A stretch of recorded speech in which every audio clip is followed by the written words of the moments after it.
चलिए ये प्रश्न देखते हैं। ये प्रश्न क्या कह रहा है भैया? ये प्रश्न कह रहा है कि वह द्विघात बहुपद ज्ञात कीजिए जिसके शून्यक बहुपद x square minus x minus one के शून्यकों के वर्ग के बराबर है। ठीक भाई, तो हमें ऐसा बहुपद ज्ञात करना है जिसके जो शून्यक हैं वो इस शून्यक के मतलब इस बहुपद के शून्यक के वर्ग के बराबर है। ठीक भाई, अब ये बहुपद दिया गया है तो हमारे पास में इसके जो है इसको हल करने के दो तरीके हो सकते हैं। पहला तरीका तो ये है कि इस बहुपद का हम गुणनखंड करें और यहाँ से इसके मूल जो हैं अल्फा और बीटा निकाल लें, है ना, इसके दोनों मूल निकाल लें।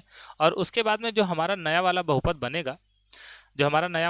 बनेगा, उसके जो मूल होंगे वो इसके मूल के वर्ग के बराबर होंगे। इसका मतलब ये है कि अगर इसके मूल अल्फा और बीटा है तो जो दूसरा वाला बहुपद हमें बनाना है उसके मूल अल्फा स्क्वायर और बीटा स्क्वायर होने चाहिए, है ना। यही तो बात है, क्योंकि इसके मूल अगर हम मान लेंगे अल्फा और बीटा, और उसने कहा है कि वह बहुपद ज्ञात कीजिए जिसके शून्यक इस बहुपद के शून्यक के वर्ग के बराबर हो। इसका मतलब इसका शून्यक अगर अल्फा है तो इसका शून्यक अल्फा स्क्वायर, और इसका शून्यक अगर बीटा है तो इसका शून्यक बीटा स्क्वायर होगा। ठीक भाई, तो पहला तरीका मैंने आपको बताया कि इसको जो है गुणनखंड करो इसका और यहाँ से अल्फा बीटा की वैल्यू निकाल लो, फिर हमें वो बहुपद ज्ञात करना है जिसके जो मूल होंगे वो अल्फा स्क्वायर और बीटा स्क्वायर के बराबर हो। लेकिन ये जो बहुपद है इसका गुणनखंड जो है आप कर नहीं सकते, है ना, इसका गुणनखंड आप नहीं कर सकते। इसको जो है गुणनखंड करके इसका जो है मूल आप नहीं निकाल सकते, है ना। तो यहाँ पर आपको श्रीधराचार्य लगाना पड़ेगा, तो गड़बड़ हो जाएगा, है ना, मतलब कि तो थोड़ा सा कठिन बन जाएगा। तो ये पहला तरीका हम नहीं लगा सकते कि इसके हम मूल निकाल लें। अब देखो दूसरा तरीका क्या है।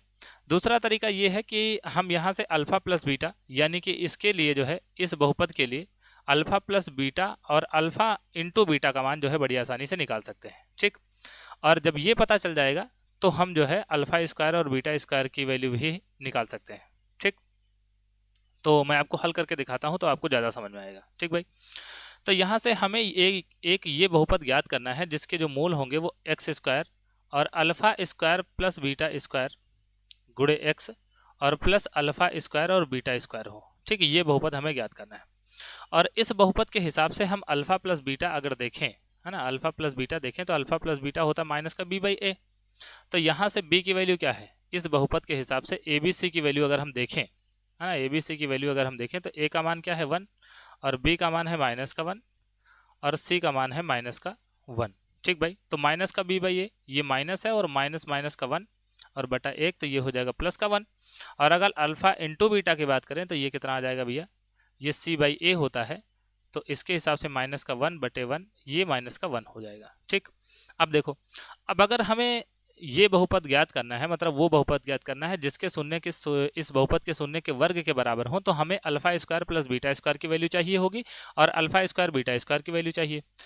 अब देखो भैया, alpha square plus beta square की वैल्यू जो है हम कैसे निकालेंगे, हमें क्योंकि अल्फा प्लस बीटा और अल्फा इंटू बीटा ही निकालना मतलब पता है, तो इसी से काम चलाना पड़ेगा। मतलब ऐसा कुछ करना पड़ेगा कि अल्फा प्लस बीटा और अल्फा इंटू बीटा से हमें alpha square plus beta square की वैल्यू पता चल जाए। ठीक भाई, तो हमें पता है कि alpha square plus beta square बराबर क्या होता है, ये होता है अल्फा प्लस बीटा का होल स्क्वायर और माइनस का 2 अल्फा बीटा। ठीक, ये अल्फा प्लस बीटा के होल स्क्वायर से हमें मिल जाता है। अब देखो, अल्फा प्लस बीटा जो है हमें पता है ये 1 है, तो यहाँ पर ये 1 का स्क्वायर हो जाएगा और माइनस 2 अल्फा बीटा, तो 2 और अल्फा बीटा का मान कितना है माइनस का 1, तो ये हो जाएगा माइनस का 1। तो यहाँ से अगर आप हल करेंगे तो ये 1 है और ये माइनस माइनस प्लस हो जाएगा तो 2 हो जाएगा, तो alpha square plus beta square की वैल्यू जो है वो प्लस की 3 मिल जाएगी। ठीक, और अगर हमें अल्फा स्क्वायर और बीटा स्क्वायर पता लगाना हो तो भाई अल्फा बीटा हमें पता है, अल्फा बीटा का अगर हम स्क्वायर कर दें, भाई ये अल्फा बीटा का स्क्वायर यही तो होता है अल्फा स्क्वायर बीटा स्क्वायर, तो यहाँ से अगर हम -1 का स्क्वायर कर दें तो अल्फा स्क्वायर बीटा स्क्वायर की वैल्यू 1 आ जाएगी। ठीक, और अब यहाँ पर हम alpha square plus beta square और अल्फा स्क्वायर बीटा स्क्वायर का मान रख देते हैं। ठीक, तो हमें बहुपद मिल जाएगा। तो बहुपद निकालने के लिए चाहे तो बहुपद के लिए हम एफ लिख सकते हैं, है ना। तो यहाँ से हमें एफ बराबर क्या मिलेगा भैया, एफ बराबर मिलेगा x square minus alpha square plus beta square, और इसका मान कितना आया है 3 आया है, तो ये हो गया 3x और प्लस ये हो जाएगा अल्फा स्क्वायर बीटा स्क्वायर, तो ये हो जाएगा प्लस का 1। ठीक भाई, तो ये बहुपद हमें मिल जाएगा। ठीक, तो ये बढ़िया सा प्रश्न था, आशा है ये प्रश्न आपको समझ में आया होगा, और ये आपको समझ में आया होगा कि इसका जो है हम मूल अगर निकालेंगे तो थोड़ा सा ये प्रश्न जो है कठिन हो जाएगा। ठीक भाई, ऐसे डायरेक्टली आप पता करेंगे तो आसान होगा। ठीक भाई, तो ये आ गया आपका आंसर। आशा है ये प्रश्न आपको समझ में आया होगा और ये वीडियो आपको पसंद आई होगी। अगर ये प्रश्न आपको समझ में आया है और अगर ये वीडियो आपको पसंद आई है और अगर आप चैनल पर नए हैं तो भाई चैनल को सब्सक्राइब करके जरूर जाएं। बाकी जो है अगर वीडियो पसंद आई हो तो वीडियो को लाइक करें, एक बढ़िया सा कमेंट लिखें और मिलते हैं किसी और प्रश्न के साथ में। तब तक के लिए धन्यवाद।